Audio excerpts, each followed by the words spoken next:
Everybody, peace, peace, peace, and free your all, free your all, free Mumia Abu Jamal. My name is Brother Gabe, and we're here tonight.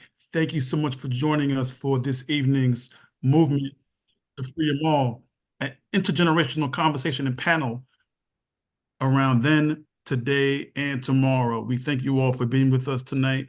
We know that there's been so much work being done, not only here in Philadelphia, but around the country when it comes to the movement of targeted incarceration and to dismantle the infrastructure that still cages our political prisoners.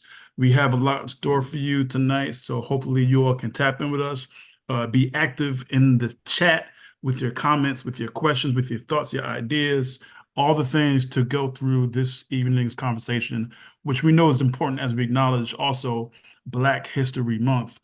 This is a month that we know also is important. And I want to bring in our co-host for this evening, comrade Sophia. Peace, Sophia. How you feeling? Peace, peace. I'm feeling good, good to be here. Good to have this conversation going. Let's get started. Let's get started. We got a phenomenal panel. I'm going to make sure that we can get Sophia. Let's kind of go through these bios of these phenomenal giants in our midst, Yes, these phenomenal people who are doing so much work and leadership. Don't look behind you, brother. We see you. Go ahead, Sophia. yes. Let's get right into it. So first off, we have the wonderful Mama Pam. Mama Pam is a revolutionary leader for the International Family and Friends of Mumia Abu Jamal in Philadelphia, who stands up against local corrupt politicians in her role as Minister of Confrontation. Mama Pam has unapologetically always championed the movement of Free Mumia from the initial time when Mumia was railroaded into the courts. Another elder that we have with us is Brother Zaid Muhammad. He's a radical activist for over 40 years. He's a proud cub of the Black Panther Party and founding press officer of New York's Malcolm X Commemoration Committee. And he was just featured in the critically acclaimed Netflix documentary, Who Killed Malcolm X? That's big. He's a stage actor, a poet, and locally an organizer in Newark, focusing on police accountability and community-based violence intervention, and an associate producer of All Politics Are Local. Check them out on YouTube, Fridays at 6. Tone, one of our young folks here, Tone is a strategic organizer who works locally, nationally, and internationally. She's an adjunct professor of managerial accounting and spends much of her time constructing data models, reading, gardening, and tutoring kids in STEAM. Tone is a Malcolmite ex who serves as a justice advocate. Her projects involve deep community organizing and power building. And last but not least, Tag Harmon, we have with us as well, one of our other young folks. Tag is an abolitionist organizer and educator local in Harlem, from Harlem, New York, and local to New York in organizing, a member a member of the Spirit of Mandela Coordinating Committee and its subcommittees, including the People's Senate and the About the People broadcast. Tag was actually one of the organizers for the Spirit of Mandela Tribunal in late 2021, charging the US with 5 counts of genocide against Black, Brown, and Indigenous people. Locally, he continues to fight for those who are still held captive and stand with those released as a result of the NYCHA predatory raids. So those are our amazing, phenomenal guests tonight, and we are going to get started right into these questions. Okay, just give me 1 second here. Let me get them back up. Okay. And as we're doing that, folks, one of the things that we want to make sure that we want to be able to do is we want to make sure that we can share out these information. So if anything, grabs your eyes, if anything brings you some type of ideas or thoughts, we want to make sure that we can highlight those thoughts and ideas during the question. So again, we will be monitoring the chat. So please follow the chat and the YouTube page. And also, as we know right now, we find ourselves in a serious condition because Mumia Abu Jamal's, like many prisoners, are dealing with a serious health crisis. And so we are also going to be sharing out a call to action with some numbers to call and some places to visit with regards to making sure that we could keep this system, acknowledged, right, about what's going on, and that our movement is very, very, very, very clear about what needs to happen with regards to making sure that our brother either comes home or gets the care that he so desperately needs. And so we're going to get to that shortly as well. Go ahead, Sophia. Yes, yes. Thank you for that. So we have our first question, and of course, we're going to start off with our elders here. So Mama Pam and Brother Zaid, with your years, your many years of experience, and now being great elders, mentors, how do you perceive liberation work or struggle, the ebbs and the flows? How would you answer that?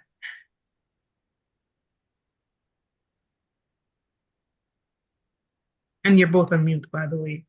Harmon, let her go first if she is. Sounds like she looks like Mama Pam, you're there? she's muted.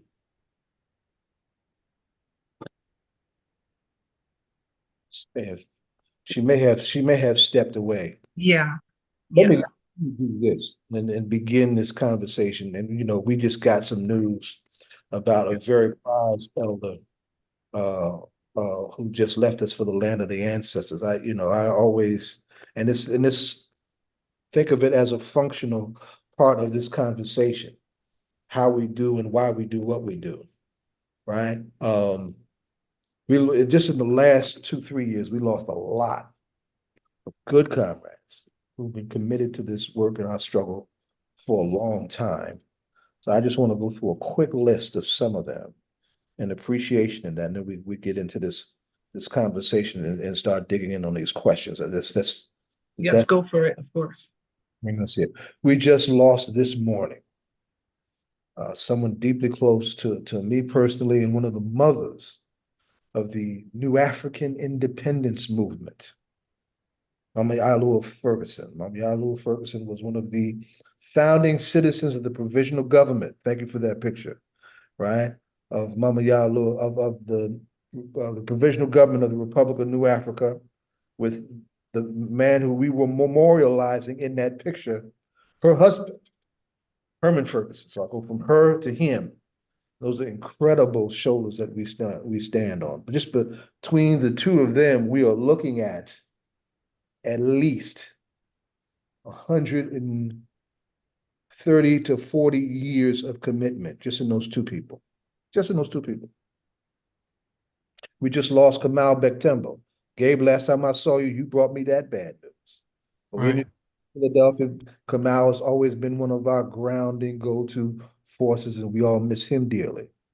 Abu John, I remember when I first started coming down to Philly for Pam, for Mumia, back in 1990.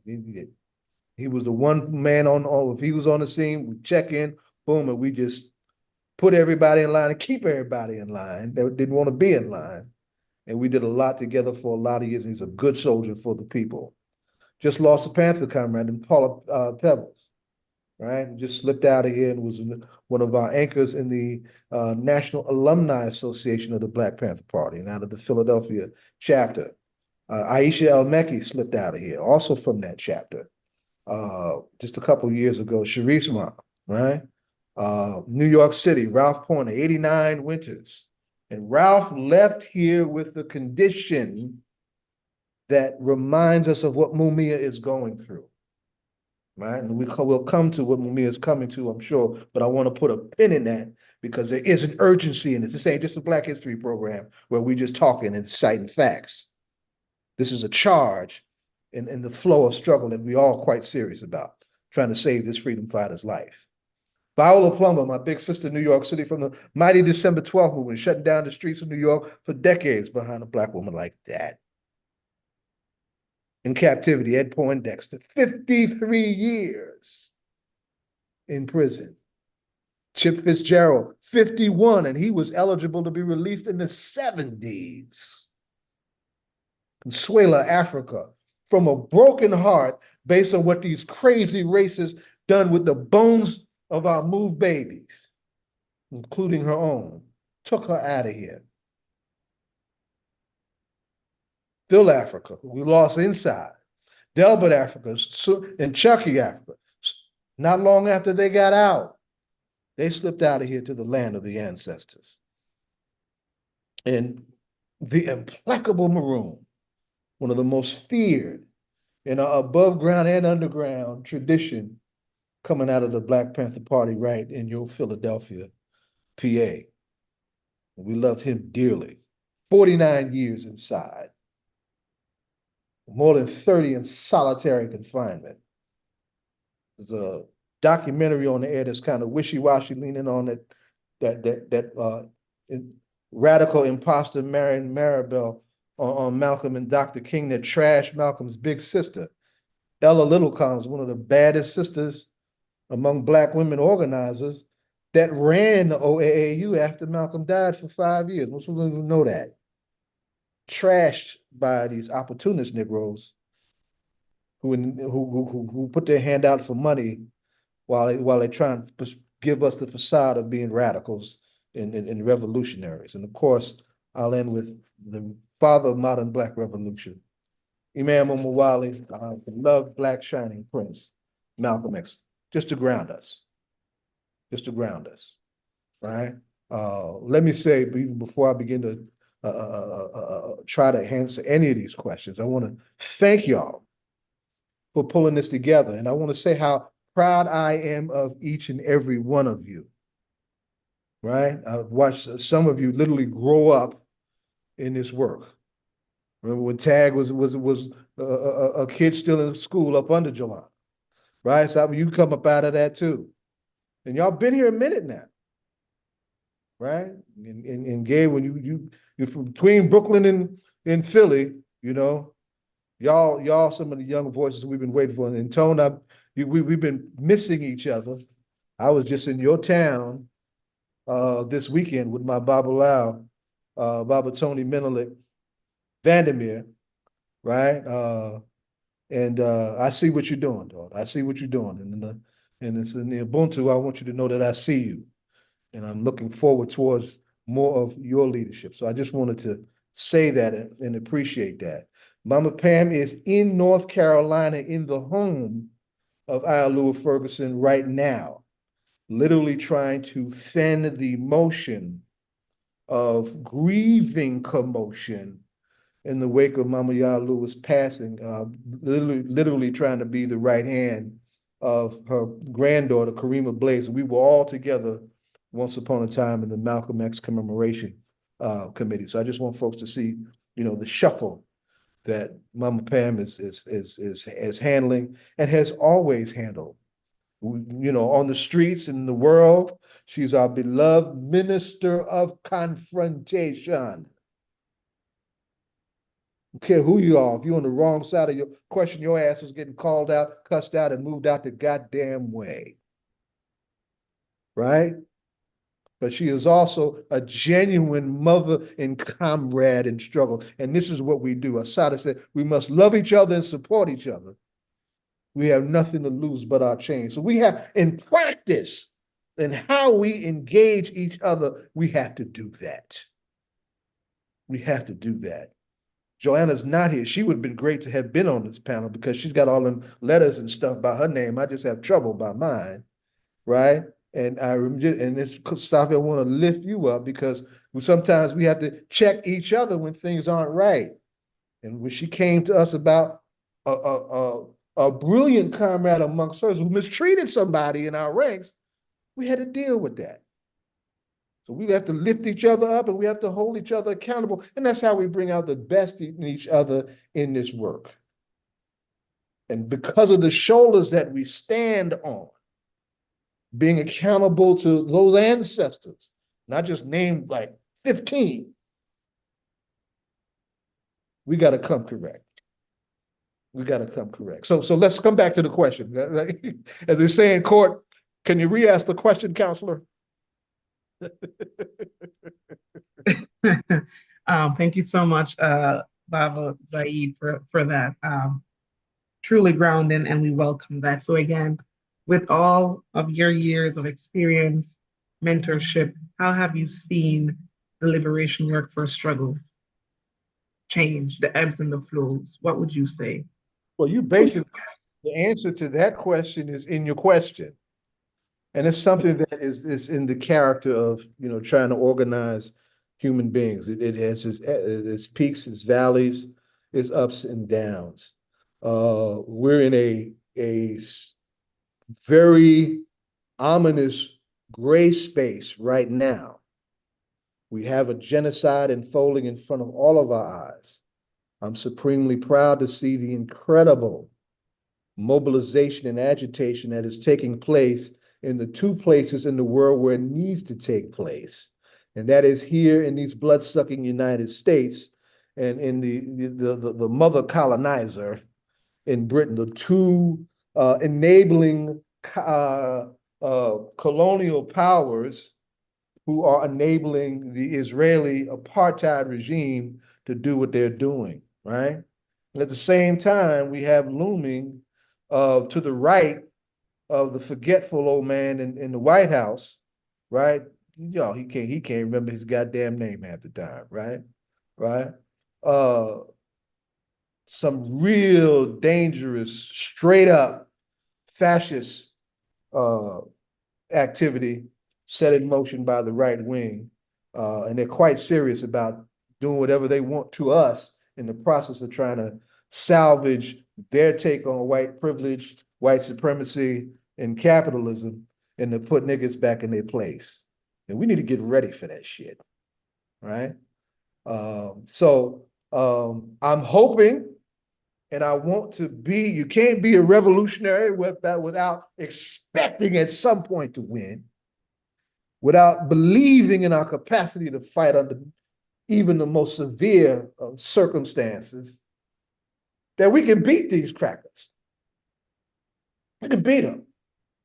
I know some folks say, well, God, this looks like 1876 and 1877 all over again. And that's when the troops, Union troops, were pulled out of the South to protect the newly freed slaves. And the Klan and racist forces went buck wild and started stringing our people up like crazy and cementing what became Jim Crow segregation. And it took us almost a century to get out of that. Well, some things are a little different. There's more of us now than there were then. And for all of our problems with our kids trying to field and navigate the minefield of these rundowns, gentrifying cities, we got more guns on the goddamn street than we ever have.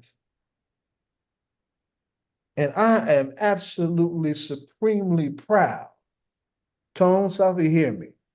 Supremely proud of the George Floyd summer, regardless of its limitations, that gave us the largest protest summer in the history of this rotten country. And what did that look like? It was black, brown, and white, very young, intergenerational, but very young. Looks a little bit like this Palestinian solidarity movement a little bit, huh? And that enabled us to whoop Trump's ass, right? And that network extended all the way down from Boston, your Boston, tone all the way down to Buenos Aires, led by black and brown women. Daughters and granddaughters, who remind us of our ministers of confrontation, like my big sister, Pan Africa.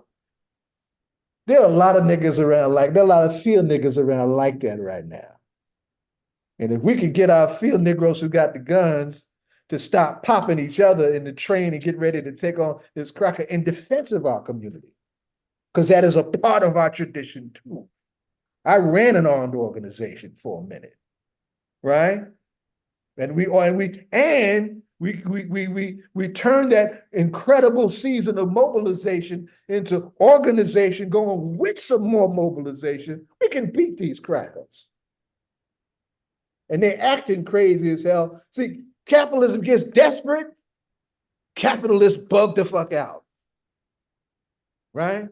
And I'm not going to go through a whole lot of ideological language and all that. I want to make it plain so y'all understand me in the way we get down in our spaces, right? So we are in a gray period because there's this looming question. Is the right wing going to ascend? Is fascism going to latch hold on this country as it is trying to also in other places? Netanyahu is dyed-in-the-wool right-wing Israeli Zionists. Right. right? Or do we have the mettle, mettle, the spine, the resistance, the will to do what we did just a couple summers ago to back this cracker up with his fascist self? And I think that's a perfect segue, Baba Zaid, because I think that what you laid out is essentially like the foundation for, us being able to have the political will, right? Us being able to have the need and the desire. And so I really want to, with that being said, pull in Tag and Tone just to kind of us sort of unpack that a bit more and just thinking through some of these questions. I think that, as folks who are, younger activists, but still seasoned in your own right, thinking about what areas do you see are working well right now in our movement?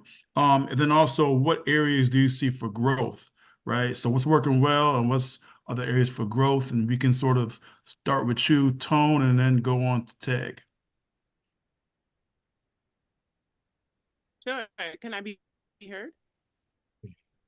Yeah, we hear you fine. Yes. Can folks hear me? Okay, excellent. Well, peace, everybody. And we're here, as was mentioned, for Black History Month. And what was described, I'm going to start with one of the things that's going well is that there's a number of people who are latching on to freedom movements. There's a number of people who are seeing that there is, in fact, a problem. There are contradictions. And because of the modernization of the internet and the accessibility, they have access to research some of the means of finding some pathway, and they're finding liberation movements, they're finding freedom efforts, and they're latching onto that. Also, because of how, again, access, people, this has become a little bit more united, right? So in the past, where it may be a little challenging to get information from one place to the other, we live in this kind of global world where everyone has more access. And so I'll pass it to my comrade Tag to talk a little bit about what's gone well before I talk about some things that are open for improvement. Much appreciated. And just again, shouts to the entire panel, shouts to the organizers of this evening. I'm really grateful to be on with y'all.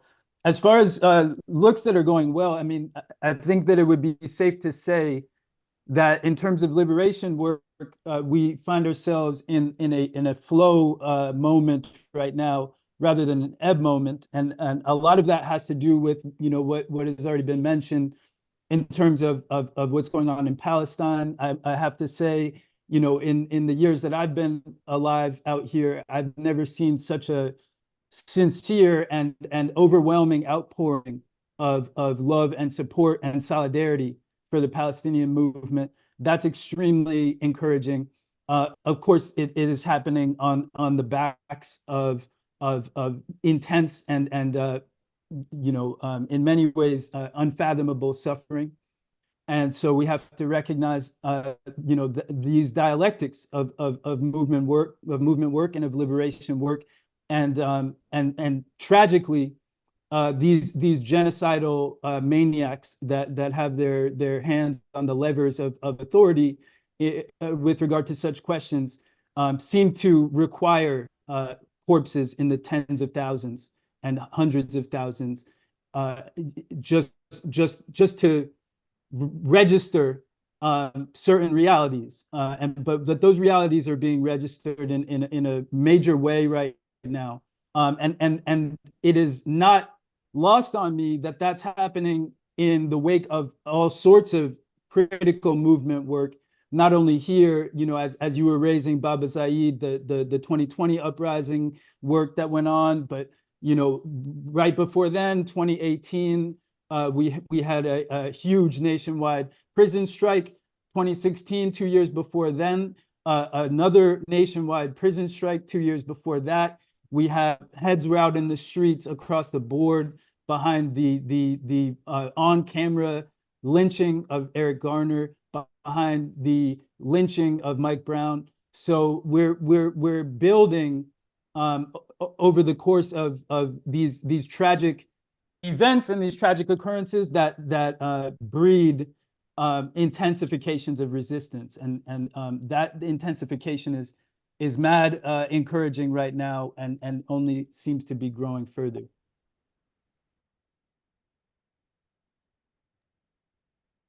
Yeah, thank you, Tag. And to just talk about some of the things that the areas for improvement, right? So one, I think it's important for everyone to not have any reluctancy about being self-critical. So, and also to be able to analyze the movement in through like scientific socialism in a way that allows us to make like measurable improvements for the future, so we can realize the world we seek.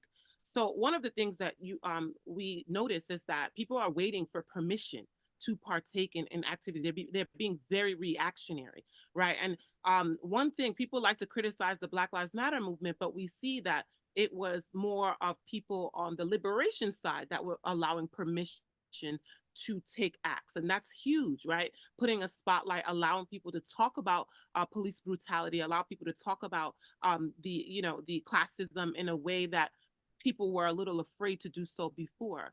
And similarly, as the comrade Tag just brought up Palestine, and how the iteration of movement throughout the years, where I think we're just too slow and too reactionary. We're not responding, we're reacting. And therefore, we're not really laying out a foundation for the future. In addition, there's a lot of I would say neo-imperialism, neo-colonialism. That's kind of, and people are embracing neoliberalism in our movements, right? So we see a lot of folks co-opting movement language, even movement anecdotes towards a capitalist, colonial capitalist end, right? And so this is something we must pay very much attention to. We must study movement, we must study history, and our movement needs to be united, right? So when I describe people embracing this through a neoliberal lens, there are also a lot of like the nonprofit industrial complex. Everyone wants to do a power grab because businesses are like embracing diversity, equity, and inclusion. And so they're seeing an opportunity for resources, they're seeing an opportunity for positionality. And so instead of our movement following the Black radical peace traditions, we're seeing a lot of like neoliberalism. And so we need to nip that in the bud. We need to go back to our radical traditional roots. We need to make sure that the historical context stays center, because our ancestors gave us all the things we need to be liberated. So we embrace that, we unite. Even if we don't agree on, this is your color, that's your color, it doesn't matter. We know that we have the same goals and the same mission. And so embracing that in a intentional, specific way that has integrity. And I think that's really important. So if I were to lay some critique that is helpful for people to think about, that's one of the things I would share. Yeah, I mean, It's not every day. I gotta just love on y'all for a minute. It's not every day you get an account talk about scientific socialism, right? I love that shit, y'all. Y'all keep coming. Y'all keep coming. But I had to say that. And when I'm saying that, to say this also. Talent is easy to co-opt if it has no principle, right? Both of you represent talent that could easily be absorbed by this machine and infrastructure and make yourselves totally irrelevant, or be allowed to use to give a facade of everything being all right when the fuck it ain't. Right? Both of y'all can easily do that. Right? But the fact that you haven't, and came out of spaces young, making sharp left turns, is something that on behalf of the elders in this conversation, we appreciate. That's your worth. Wow. Oh, Tag, you had something real? No?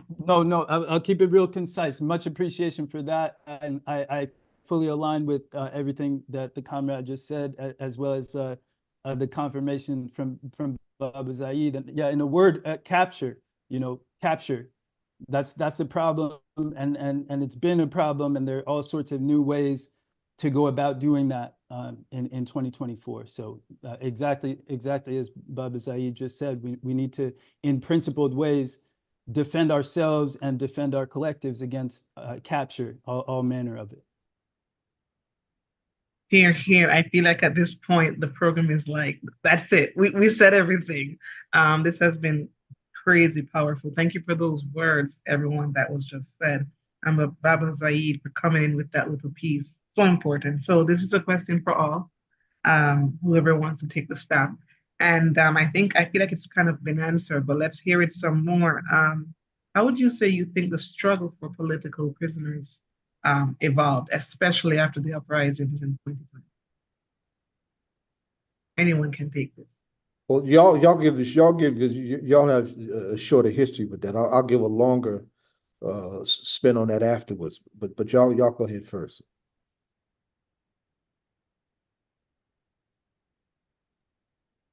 So yeah, I would be happy to start off on that and just say concisely. I mean, there's so much that is very strong about how the struggle for political prisoners, prisoners of war, has evolved. Namely, primarily for me, it's seeing new campaigns for political prisoners and prisoners of war. You know, one of the aspects that was striking coming up and becoming familiar with some of our political prisoners and prisoners of war was that, you know, and this is something particularly with regard to Mumia work, heads are very familiar with. There's just always been a disparity in terms of the recognition and acknowledgement of political prisoners and prisoners of war out here. You know, there are those that have that kind of, you know, have pierced through the suppression and have attained that level of you know, recognition in the popular imaginary, like a Mumia Abu-Jamal, which was on off the strength of so much struggle and critical interventions to make sure that his voice was known and that name was known. And he was also known as a journalist before being captured and framed, et cetera. So that factors in. But all of which is just to say, it seems to me that there has been more balance in terms of the attention toward our political prisoners and prisoners of war in recent years. And so I definitely shout that out. And I'll name right off rip two local political prisoners out here, Sister Reverend Joy Powell and Brother Kamal Siddiqui, both individuals who, from my observation, are getting a great deal more support and public explicit attention in recent years than I had seen prior to that, and there are others that we can name. So I would just pause there. I would offer a little bit of a different perspective. I actually think more attention ought to be paid. I think that we live in a society where we're inundated with a number of things taking our attention. And so a lot of political prisoners, particularly the elders, have taken, in my opinion, just being more of a student of history, taken a little bit of a back burner, right? So the question was, you know, how have things changed? And I think the elders can speak to the historical context, but I think that I mentioned the, you know, the use of social media, the use of the internet has become more accessible, and I think that like political prisoners having websites, the connection between like how we support them through even like JPay or things of that effect. Also, political prisoners today we know many of them from the Black Power movement, but there are also younger political prisoners. The comrade mentioned a few others, you know, when we think of, you know, like even Imam Jamil Al-Amin, but there's also people like Joshua Williams, who became a political prisoner as a result of the Ferguson protests, right? And I don't know if many people know their names. I think it's become niche. Like if this is your lane, if you're in this lane of prison abolition, if you're in this lane of decarcerate, you might know some political prisoners as a matter of your work. But I feel like everybody needs to know these freedom fighters. If you call yourself a person who is justice minded, if you call yourself a person who is and focused for freedom and liberation, then you should understand why your fight is the fight to free political prisoners. And so this needs to be more universal, in my opinion. And I think that folks, one of the other critiques I was going to offer to the movement, and in addition to being very reactionary, is that people get bored with things, right? Like they pick things up today. Somebody described, the question was around ebbs and flows, right? They pick things up today and then tomorrow we forget about it. Well, this can't be forgotten, right? Like we know the forces that we're fighting has institutional memory. They have a legacy of doing this, consistently, and we are up against a mighty force. We cannot afford to make our work through the lens or through the gaze of our oppressors. And so I think that one of the ways that we should be embracing unique ways of pushing our own propaganda in ways that everybody embraces political prisoner work. In the same way that NAACP chapters and fraternity and sorority chapters in every school, there should be freedom chapters in schools. Our churches should be talking about it, mosques, our synagogues, even those if you're from the Ifa religion, regardless of where you're from, this should be something that you are carving out and focused on in your own right, wherever it pertains to you.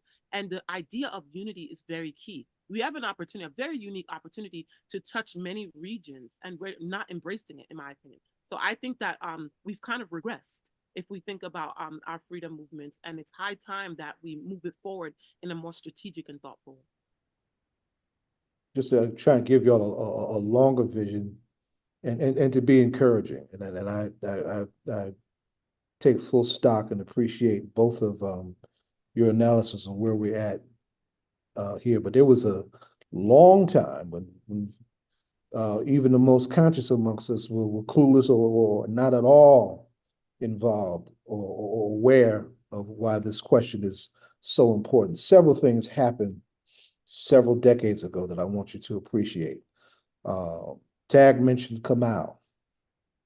Kamau is the father of the only child of Assata Shakur, Kikuyu Shakur, and the father, Kasise Siddiqui, right?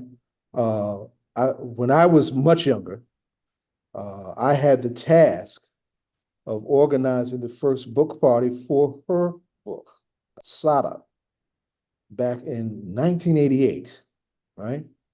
And as we pushed that book around the country, that book became a weapon and a talking tool to lift up the question of political prisoners like we hadn't as far as I know. It was important. Shortly after that, right? Tag again, I want to just lift up where you're at in terms of the work we have been doing around the tribunals and whatnot. That's important work. The 1990 International Tribunal on Political Prisoners in the United States was catalytic, right? Out of that, you see where Pam had been isolated, for example, just use Mumia's case, for example, the political prisoners themselves, and we had a whole lot of them then, a whole lot more than we do now, said of all of our priorities in trying to make this political prisoner question real, we have to make some choices. And the fact that Mumia at the time, very much on death row, right, was in that particular precarious situation, he became a priority upon their marching orders.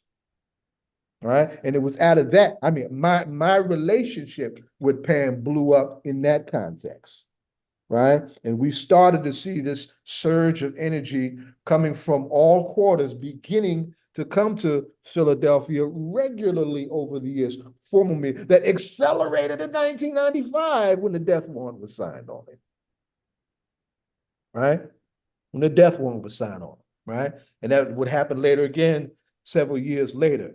1990 would also see the release of one of my comrades, Dhoruba bin Wahad, who was given the responsibility upon his release to build a campaign to free Black and New African political prisoners. Because of Dhoruba's persona analysis and who he is with his own personal bearing and injection into the work, we had that up and running, and that pushed the question into the conversation of radical space the way it needed to go, right? And then we also began to start asking very serious practical questions. We are up against the might of the state that has no problems detaining us for decades on end, even up until the very rest and the end of our lives. We also had to decide at some point to look at other ways to get comrades out. We couldn't do it militarily. If we had very few legal victories on that front. How do we help them march through their time and push for them to come out in terms of even the legal structure? So we had a lot of decisions to make, a lot of tactical shifts back and forth that we had to do given the particular challenges of a particular political prisoner over the years. But the motion that pushed the question of political prisoners into the conversation of radical space and later broader social justice spaces comes from that wave, right? And I want y'all to appreciate it because this has long history and good folks have come through that. The comrades of those political prisoners who had not been doing probably what they should have been doing had been pushed by that to get more involved. One of the first things that Deruba did as soon as he got out is start chopping up his comrades in the party that wasn't doing shit. Wasn't doing shit, right? Mumia, one of his most important commentaries on the party, said, it's not enough to just, be paraded out at a, once upon a time I was a Panther and this is the anniversary of such and such and such and such. And what are you doing now? We say once a Panther, always a Panther. Ain't no former Panther shit. We ain't free yet, right? So the human factors are always there that will create these ebbs and valleys and these ups and downs and whatnot. But y'all are building on the injection, and it took years to do, right? 1988 is a long fucking time ago, right? My hair was red then. I hardly got any now, right? Understand? It took a long time. We had to walk through these torturous decades with these comrades, through all that effort in a way that spoke to the values and principles and discipline at our struggle at its best. And then in that, wins, losses notwithstanding, it brought out the best of us who genuinely committed ourselves to this, understanding also, and I want y'all to appreciate this, that this takes place isolated from our broader questions of resisting genocide our goddamn selves. Right? And we have to not allow ourselves, because this happens, that's been a part of the ebb and flow, that we allow the political prisoner question to be siloed. Our comrades are locked the fuck up because they try to change the world.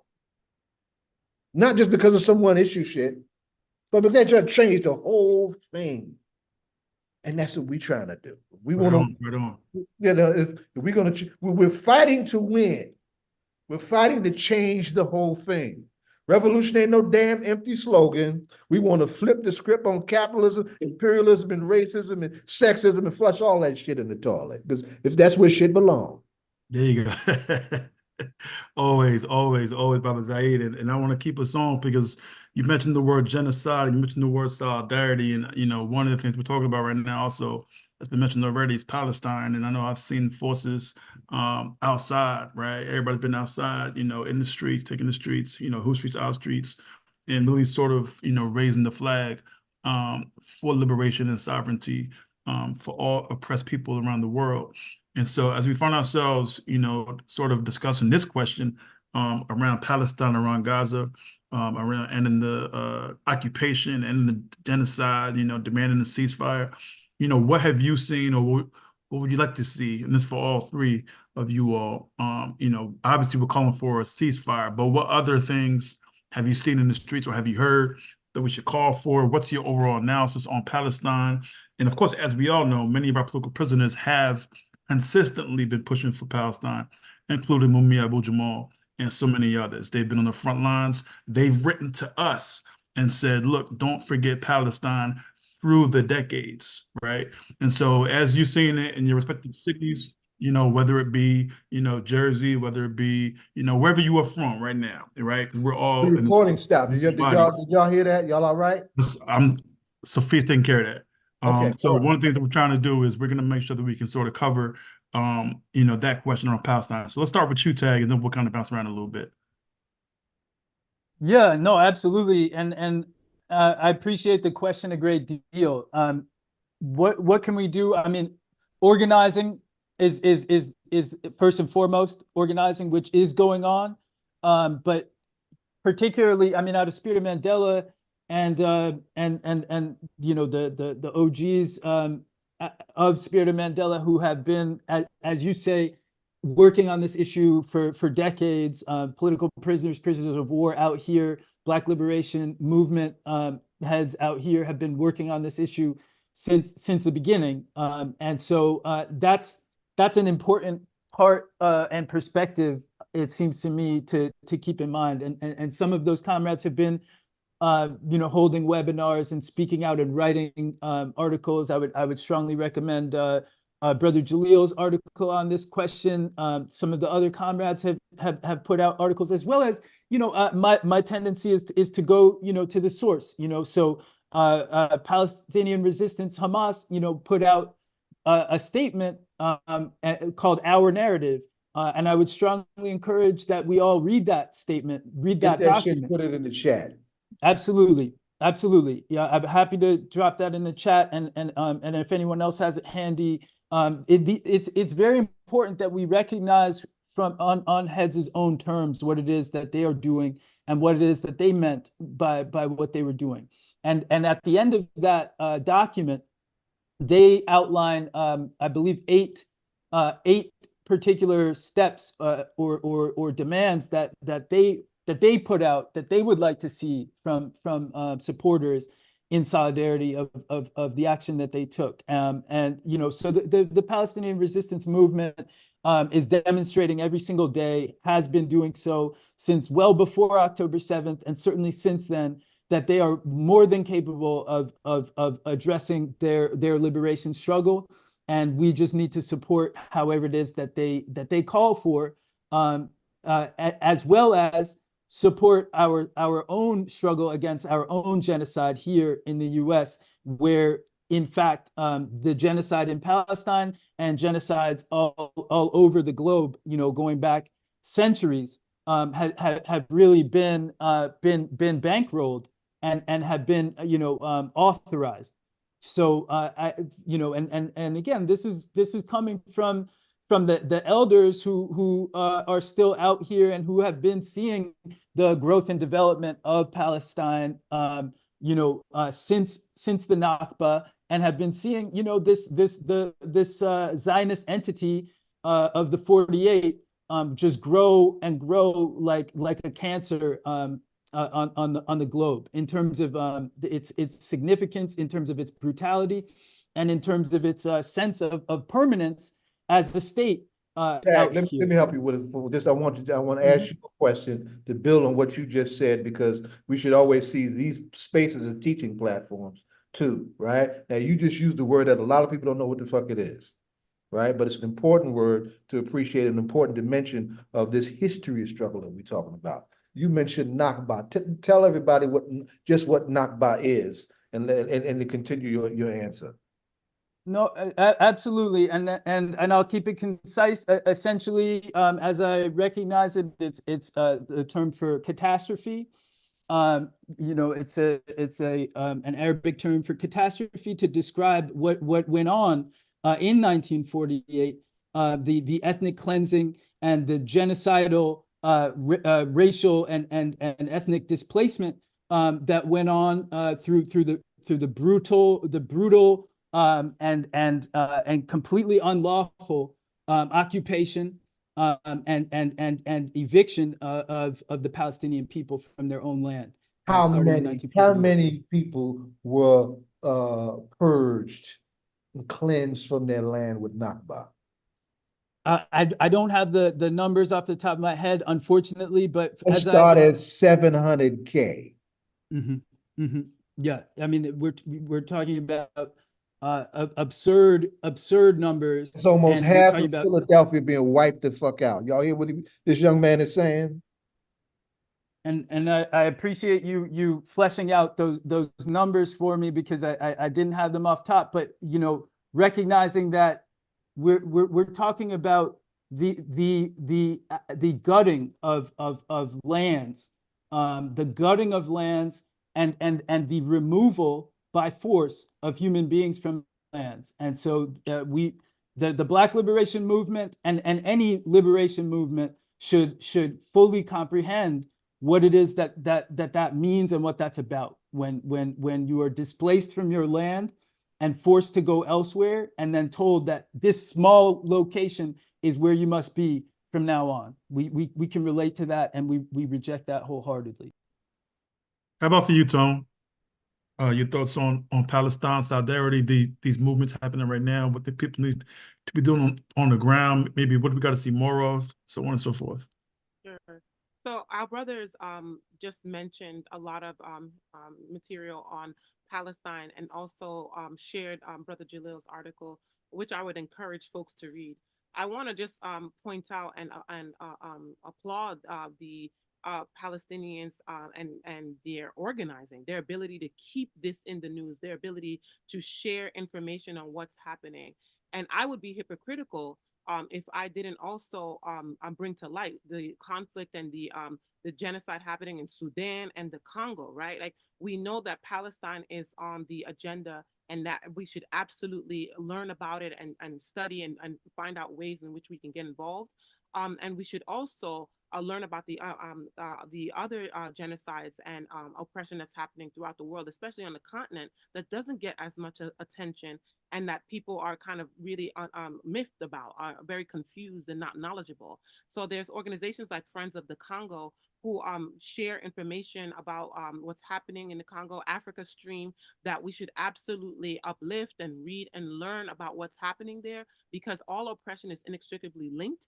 And we know that what's happening there is not different from the forces and the oppressors there are not different from what's happening in Palestine. And also in applauding our Palestinian comrades who have done a great deal of organizing, and even a few people have had measurable impact. We should learn from these movements and see how we could unite our movements so we can end all oppression, both here in this the belly of the beast, on the continent, and in Palestine. Yes, indeed. Yes, indeed. And I know Indeed. we're up against the clock, so I'm gonna try and not be too long-winded in my response. But building on what both have said, Tone said, Pan-Africanism or perish. We need a bold reclamation of a Pan-Africanist agenda for African people, right? That addresses what Tone said we need to address in terms of Congo and Sudan, but also a paradigm of development, an internal Pan-African conversation about development without what you're getting from the US or from France or Britain. What can we do pooling our resources together on African paradigms and African principles to do some of our own internal development in the most basic dimensions of producing stable societies? Right? That's huge. That's another conversation that we absolutely have to happen. And that's a part of the global dimensions of our struggle and the shoulders that we stand on. That's one of the reasons why they took Malcolm out of here when they took him out of here, because he was really beginning to lift that up in a way that hadn't been seen in a long time, right? On the Palestinian front, several things.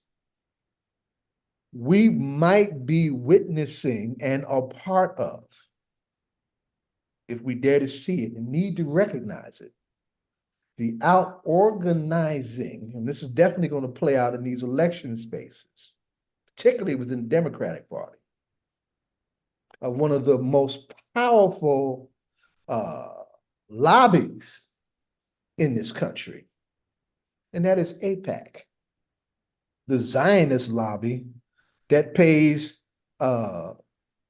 elected officials to shut the fuck up when it comes to Israeli apartheid. and they pay them handsomely. And if they can't be paid, they use their money to punish those who speak up and expose Israeli apartheid. But one of the dimensions that is happening, particularly in Michigan, is something to watch, right? Rashida Tlaib, you would think, is out there by herself. No.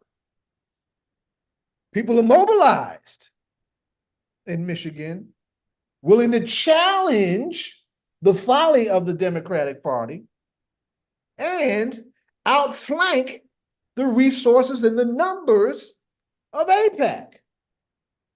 See, great Kwame Ture said we must force contradictions within their ranks. And out organizing and out mobilizing your enemy is definitely a way to do that. And that's the underside of the mobilizations that we see. See, those are organized strategies underneath the mobilized strategy. See, and as we go, ballot of the bullet. As we go into these next 2 years, rumbling with these crackers trying to push this fascism here, and you got these sellouts, a lot of them, they bought up a whole lot of Negro elected officials, whole lot of them. A lot of them line up to take that damn money and put their damn tails between their damn legs. It's disgusting. Now, what can we learn from that? Just as there's that challenge that definitely puts Biden's ass in the Democratic Party on the ropes within their base. Dig this, right? We have to have at least the same thing to protect the handful, and that number grew in response to the Israeli attacks in Congress. We have the squad. The squad is just a handful of sisters. Then there's this progressive caucus, a handful of mixed folks, right? But when conscience and protest came together to embarrass this country for enabling that shit, dozens of folks who would ordinarily not come out criticizing Israel did. And those forces, what do? Do we leave them hanging, or do we support them and allow them to be beaten by reactionaries that are paid for by AIPAC? So there are a lot of levels to this thing, right? But the thing is to always look at ways to force contradictions within their ranks. And the Democratic Party is scrambling, scratching this old gray head, or what's left of it, right? Like they haven't in a long time, because quite frankly, they know they are stuck now trying to defend this indefensible position when the overwhelming sentiment within the globe and within their particular power bases is embarrassing them, right? Huey P. Newton said, political power flows from the barrel of a gun. That scares the shit out of people. If you want to teach people about power without scaring the shit out of them, it's making people say yes when they have a habit and have no problems telling you no. We need to make these motherfuckers say yes. You're going to cut this shit out on our watch. Because that's what this particular historical moment demands, and we ain't going to let you get away with doing that. That's perfect, man. I mean, we're getting right now, folks, call to action. Thank you again for joining us this evening for this intergenerational conversation and panel discussion, the movement to free them all, then, today, tomorrow. I actually want to keep it there because Baba Zaid already kind of got us started with regards to thinking about, this electoral year, right? And what's going on with regards to the Democratic Party. We find ourselves with the oligarchs and the duopoly that is the United States. And people are thinking about, independent parties and, which candidate is going to be the best for us and the ones that's going to serve the messages of the people and so on and so forth. And we know that the evening news is going to begin to start their propaganda wars and telling us and trying to select for us whom we should choose if we were to vote in this upcoming November election. And as we find ourselves in struggle for not only political prisoners, but for liberation, these questions keep coming up around electoral politics and what are the lies that we have to sort of navigate through so that our people can really be properly assessed when it comes to the situation. I would love to get your thoughts on just this upcoming electoral year. We have a lot going on internationally. We're seeing, Joe Biden, eat ice cream, talking about he want to end the ceasefire next weekend on Seth Meyers last night. We see, Trump winning, even in South Carolina. Which he was pushed to do by the people in the street. Shout out to JVP, shout out to the whole Jewish Voice for Peace and Not in Our Name, who actually shut down the building in New York City where they filmed rather late night with Seth Meyers. They shut it down actually in the lobby. Shout out to JVP and Not in Our Name. But what are y'all thinking right now? What are y'all thoughts right now when it comes to this electoral politic question? Cornel West was just here in Philadelphia speaking, of course. And people are overwhelmingly also just disenchanted, right? I want to get just y'all overall thoughts on this question right now. Perhaps Tag and Tone can get us started.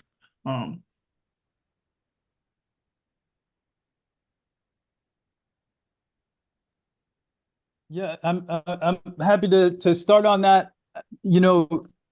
Electoral politics is a very treacherous space on so many different levels.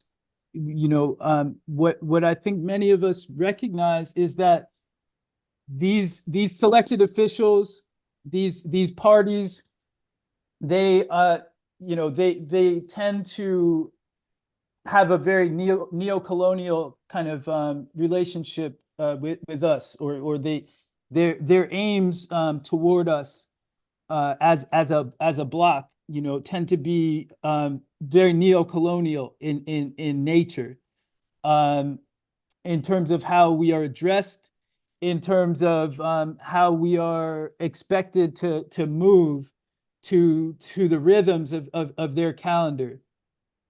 And so I think that this is a very interesting and pivotal electoral cycle that's upon us, not only here in the US, but as was mentioned, I mean, on a global scale, this is a pivotal election year, not only because, the US election tends to drain a lot of the oxygen from the political discourse in so many different ways, but also because dozens of critical elections are happening worldwide this year. And so it seems to me that this is going to be very interesting and pivotal. As was said, these functionaries are in a position right now where they recognize they really have very little to work with in terms of what they have actually presented as far as bread and circuses, let's say. The bread and circuses model of let's throw some quote unquote reforms here, or some stopgap measures there, and some distractions here is really not flying in 2024 in my observation. Very few people seem to be genuinely interested in any of that, and so I'll just concisely say, and there's a lot kind of that is there's a lot that's in the works right now, and we're seeing a lot of interesting interventions in the electoral space, especially in the presidential space, as far as organizing efforts. And so I'm very encouraged and interested in the developments of how we seem to be connecting with and veering away from certain electoral tendencies and electoral kind of routines that people are frankly fed up with. And so, we've been told many times that this is the election to change all elections, and perhaps that's true again this time. But I don't think it's that way in the way that these selected officials and these party functionaries are looking to convince us that it is. Yeah, I think Baba Zaid brought up the Ballad of the Bullet, and I think that that's the speech that people should read and study and understand what Malcolm was describing about the election. I will say that taking an abolitionist approach is absolutely necessary, right? Like, we're tired of business as usual. If things are not working, then and people won't change, then you have to change. And I do think people are fed up. Hold up, daughter. I want you to do something. Teachable moment. Now you slipped in abolitionism in an electoral question. Break down what you mean by that shit. Absolutely. So abolition is not just the idea of dismantling the concept of the current, but it's also reimagining, right? Something new. And this is what we absolutely need to do. We need to have imagination. We need to do something different and radically different, right? We can't like just keep complaining, just keep pointing out flaws. The people, the only power we have is the people, right? So banding together and making like learn. This is why I keep promoting uniting. It's just smart, right? And I think that this year people think that there'll be, you know, a different, like I don't see much of a difference between the two-party system. You know, people can do what they want, but if you want something different, you have to do something different. And I think we're ripe for that. So we shall see. Yeah. This is amazing conversations right here. I just find this to be Let me just say this. Mhm. Radicalize every goddamn space you get into. There you go.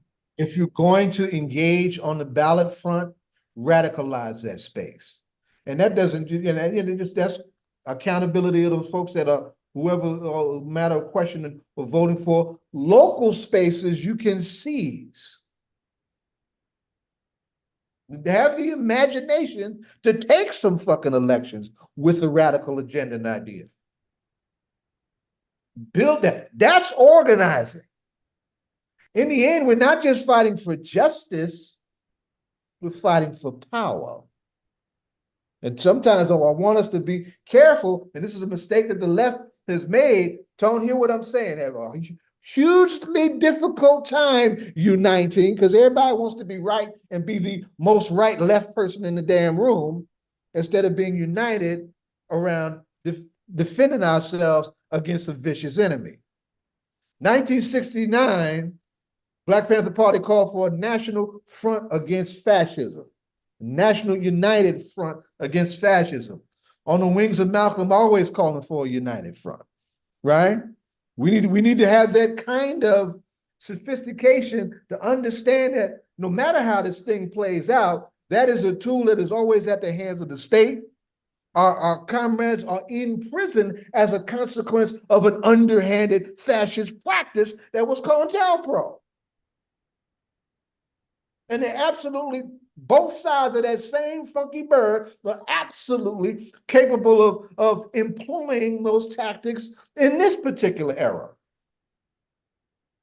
So the United Front against fascism ain't just against them loud fascists.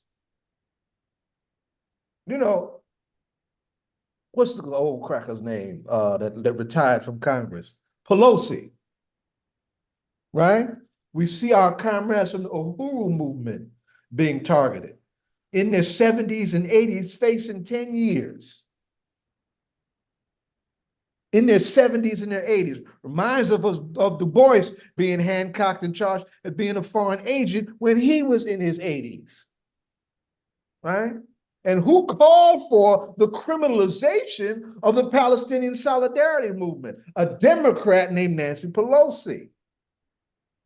See, so to defend ourselves against fascism, genocide and fascism go together. They're handmaidens.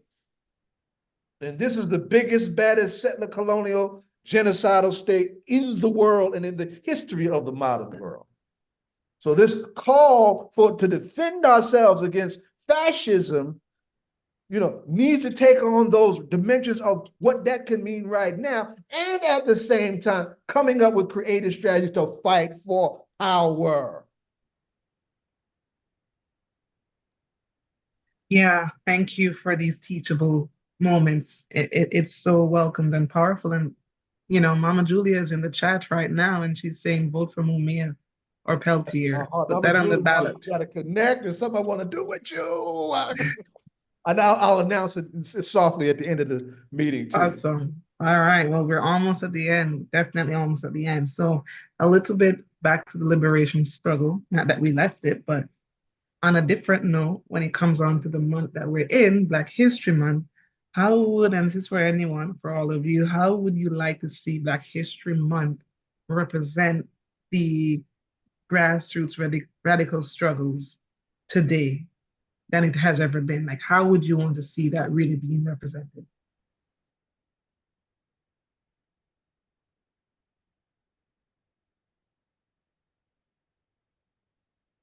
Y'all go first. I'll take up the rear.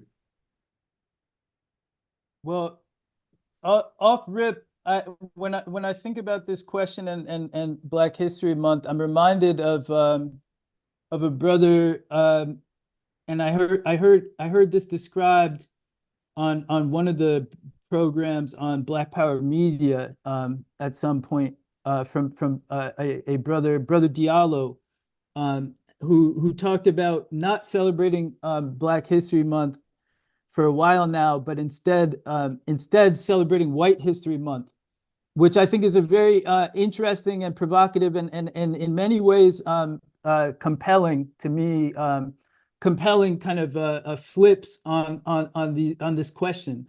It seems to me, and in looking at the graphic, of Mumia there, basically what Brother Diallo described was, oftentimes, like reactionary whites will complain about the fact that there is such thing as a Black History Month and make, make statements like, oh, well, then what, shouldn't there should be a White History Month, or like, why isn't there a White History Month? And these kinds of, whatever, just kind of backward pushbacks against, the concept. But all of which is to say, I mean, at least what I gathered from this intervention from Brother Diallo about White History Month was, we do need to reckon with the realities of white history in this country and globally, and heads like Mumia help us to do that in important ways. So, for example, if you look at the set of works that he published with Stephen Vittoria, these are critical works of history that interrogate this country from its origins, and its thumbprint as regards global suffering, and colonization and genocide and enslavement.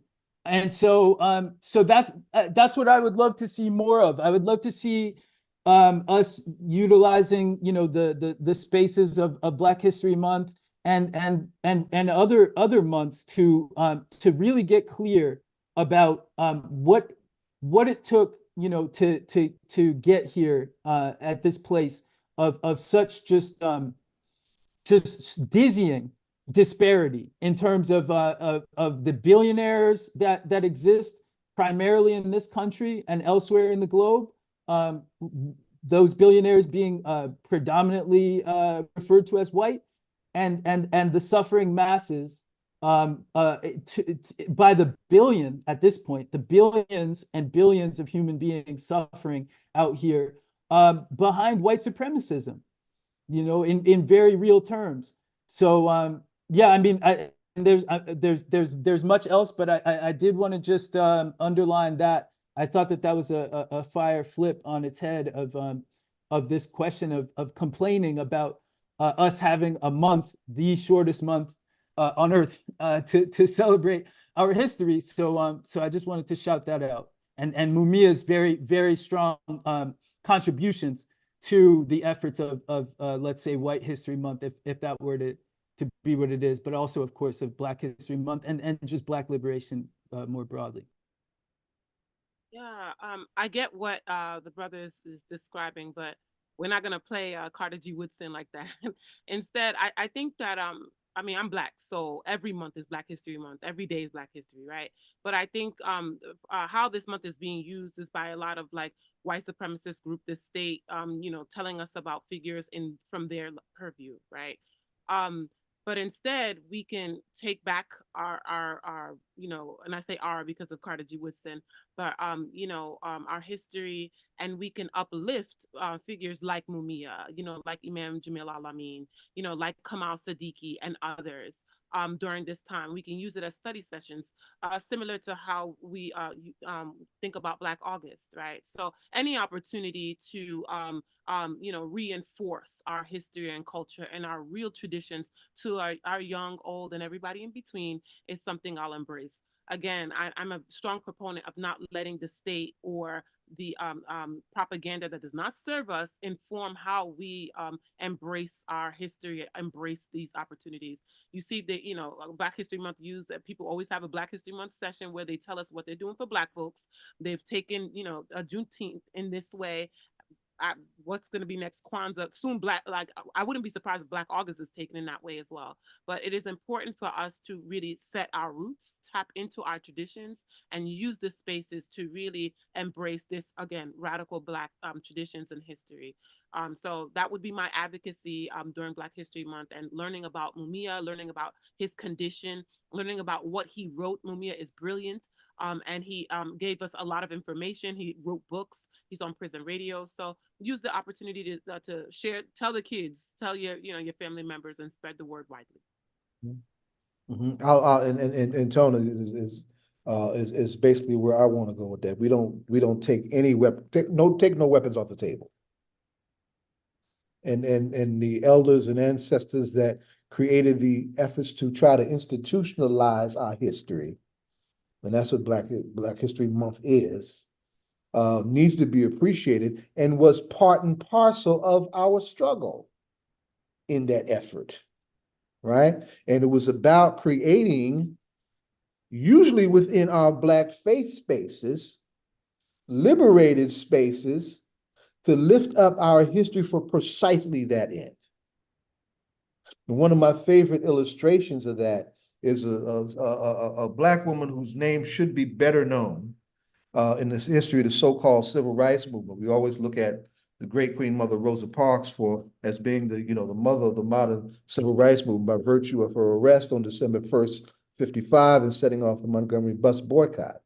But there were 4 women who made bold moves like that before Rosa in that same town.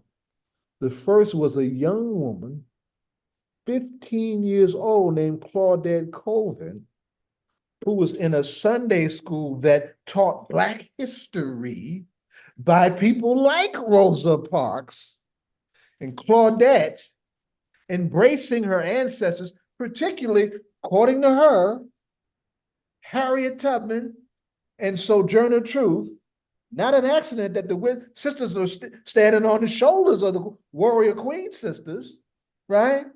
Had that moment when she was not going to get up and when was questioned about why she didn't give up her seat in the face of force where she could have been beaten, raped, and killed.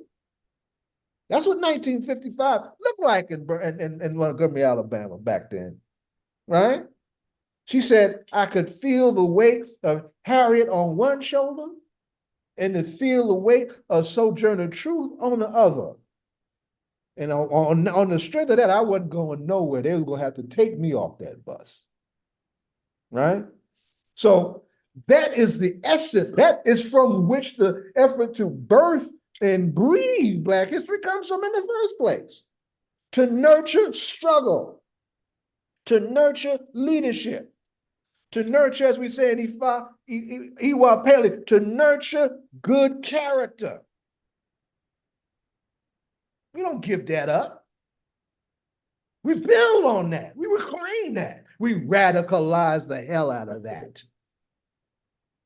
And that's in the flow of what we've been doing from way back in those days. I ran a freedom school once upon a time. We created a space to be able to do those kind of things, right? So that's what they, don't take our enemies are not taking weapons off the table to fight us. They're not being nice. They're not being diplomatic. You hold on to every single weapon you got, no matter how big or small or limited. Do not concede weapons when you're in battle with an enemy that's not doing the same thing. Of all of our studies, history is best qualified to reward us of all research. Malcolm X. Wow, wow. Just amazing comments, and as we roll on into the last question, this is again for everyone, but I'm going to ask it in two parts, starting first with our elders, although Mama Pam is here but not here. So Brother Zaid, it's all you. That first part is Let me say something too, right? Just real quick. Because we Pam's absence is huge. She was one of my dearest people on. I will kill somebody over Pam Africa. I'm making it plain, right? But I want people to appreciate the space that produced the Pam Africa, right? There's not an accident of history that MOVE was attacked the way they were attacked. They are the pioneers of something that folks liberally now call environmental justice. And it was a faith-based tradition that was naturalist in their lifestyle that allowed them to withstand that onslaught for decades. I want us to appreciate that. There's a reason why they came out those 40 years surviving, bombing, all of that. We need to really, Mike Africa Jr. looked like he's 20 years old. He was raised on a MOVE diet and MOVE regimentation, a MOVE lifestyle. The boy in his 40s, now you would know it. Pam just kicked cancer's ass. Do y'all hear me? She didn't have a sore throat. She had fucking cancer. Something that'll kill any one of us. Don't care how many guns we got, how much martial arts we know. Don't care. Cancer don't give a fuck about none of that. It'll kick any of our asses. But the kind of foundation that she had from a MOVE lifestyle and living a MOVE life allowed her to fight that cancer and whoop its ass. I want us to appreciate the sister who we're missing tonight, who is still here serving the people, because we got a fallen comrade down in North Carolina that gave us almost 70 years of commitment with her life in Iowa Ferguson.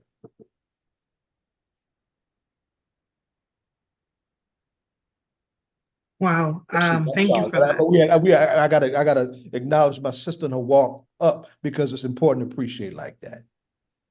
Of course. And we thank you for saying that. And thank you. So as the question said, and just briefly respond, because just briefly for you, Brother Zaid, what do you want to impart on the younger generation in carrying on the fight? And for you, Tone and Tag, what would you want to share with even younger activists, those who are younger than you in high school, starting off college? So it's a two-part question for everyone here, and keep it brief. Well, first thing I want to say is this: never give up. Did y'all hear me? I thought I was muted. I'm sorry. Never give up. Our ancestors before us went through 3 centuries plus of bondage, not knowing what the tomorrow was going to bring, expecting nothing from their immediate tomorrow. They never gave up. Never, that's the first thing. And where does that come from? That comes from our spirit, our faith tradition, our radical faith and spiritual tradition, right? Our Nat Turner-led ancestors that burn and blow and pop off crackers' heads in response to oppression, fearing none but the Creator, and daring to honor something for our babies that they'll never see. Never give up. Dare to believe in what our radical ancestors believed in. I let folks know I ain't just a Muslim, because we got class struggling amongst, in these religious spaces. Hello, right? I'm a Malcolm Muslim. I'm a revolutionary. Islam is an ideology of resistance for me. I'm a jihadist for the people in a very Malcolm way. I'm a radical Ifa practitioner. I ain't just about the rituals. I'm about honoring those ancestors that got us this far, putting it all on the line. We govern and implore the spirit world in Ifa through Ebo, sacrifice. The ultimate sacrifice is the sacrifice of your life. We who believe in freedom cannot rest. Political education is important. Discipline is important. Humility and our commitment to liberation being led by love is important.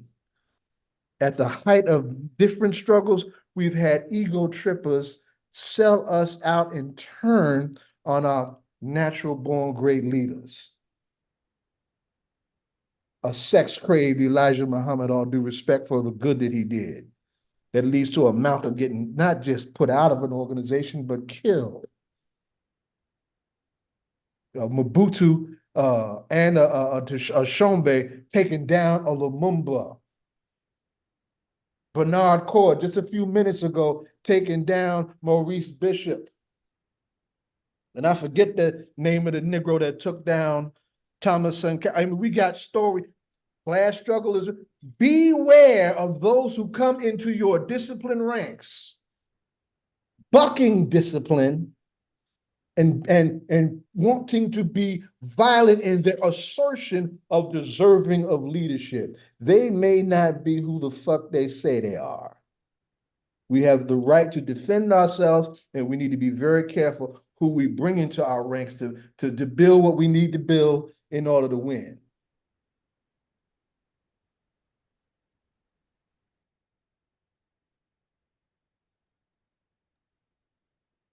Without a doubt. I mean, all of that is so instructive. And so in building on that, I would like to just add that, you know, those of us that can and we all can in different ways, we need to be seeking our revolutionary elders, seeking out our elders in general.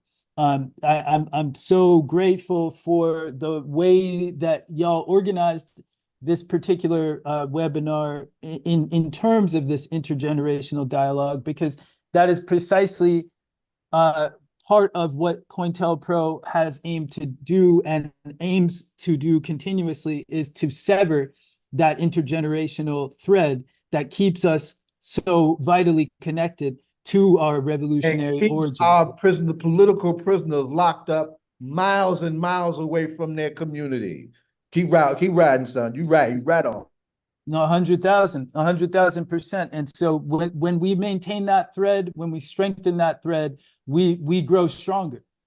And it's precisely what these genocidal slaver ghouls want to keep us from being able to do. And there are countless examples that we could point toward over the years and decades of that attempt to sever and to keep severed our ties to our elders and our ancestors. So spot on in terms of history and what El Haj said about history. And our most direct links to that history is our elders that we could find in our community wherever we're at, you know, and we might be surprised at how revolutionary some of our elders are if we start asking them questions.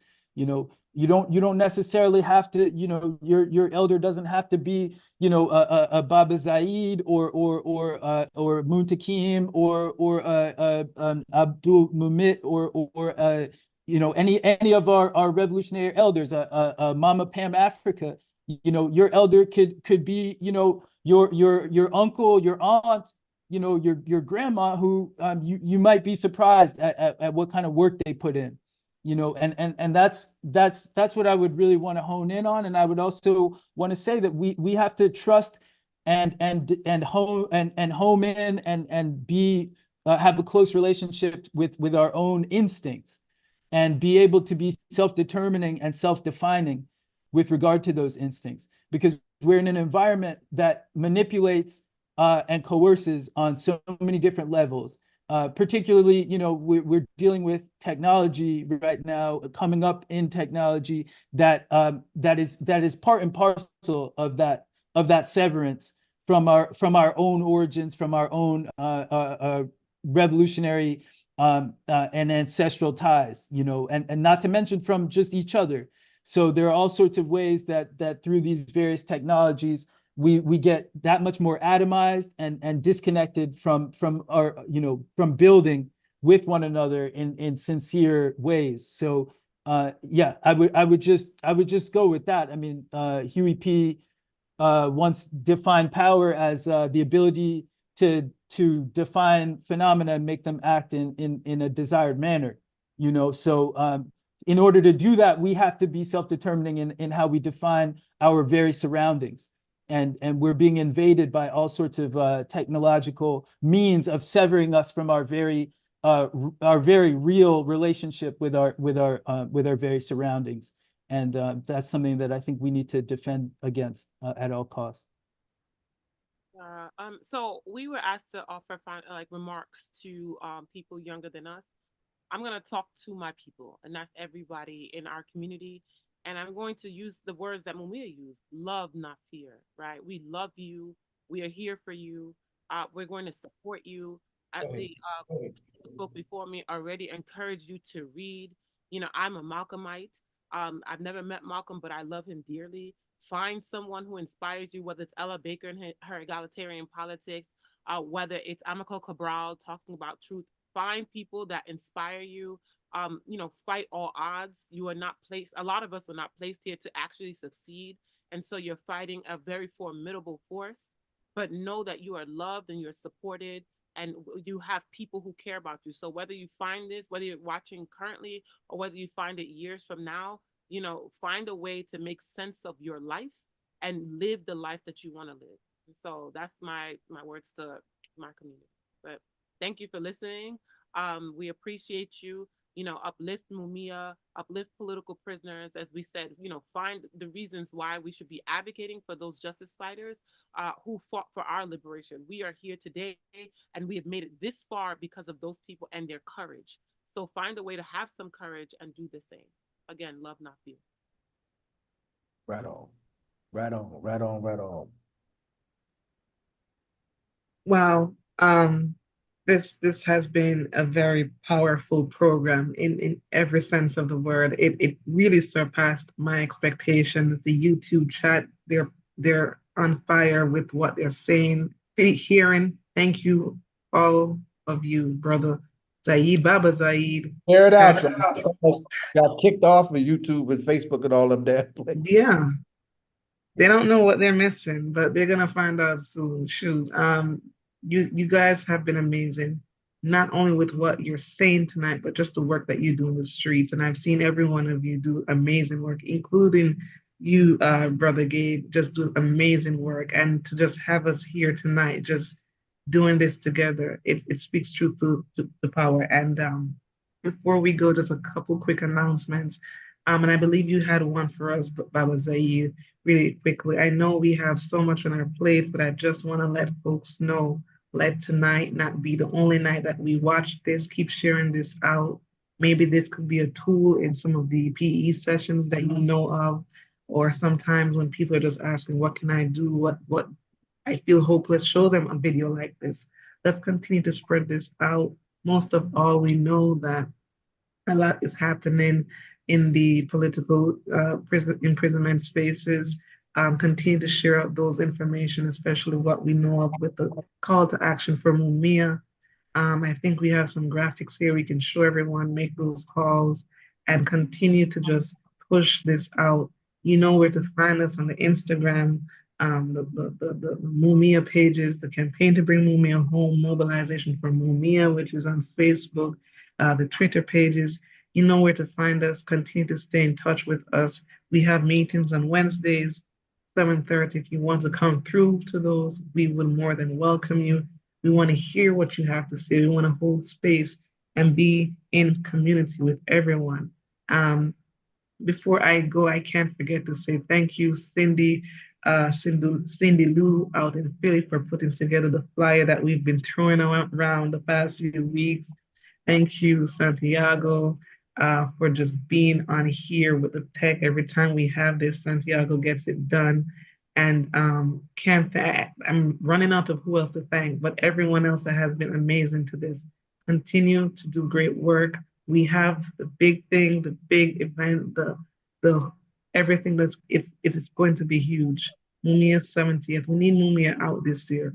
We need Mumia out this year. He shouldn't have even seen 70 in prison. So we need everyone to make it your Mumia day. Take the day, travel however you have to.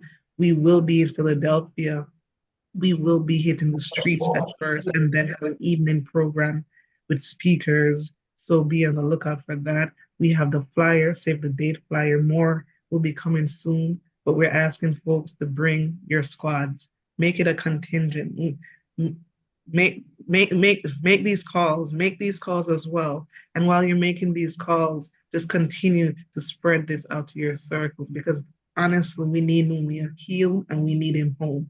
And we need the prison to know that we're watching what they're doing. So continue to make these calls. Even if you make these calls and you get some report, just let us know what some of those reports are and join us in April. And come on our list. We have a few listservs. You're welcome to join them. Let us know your emails, your contacts so we can stay in touch. We don't want this to be another event tonight. We don't want April 24th to be another event. We want to build and connect. So that's my piece. Gabe, if you have any parting words, and we'll end. Okay, Gabe says he's good. What's the call? Free 'em all. Free 'em all. Peace. Thank you guys again. Good night. Oh, yo, we're proud of you.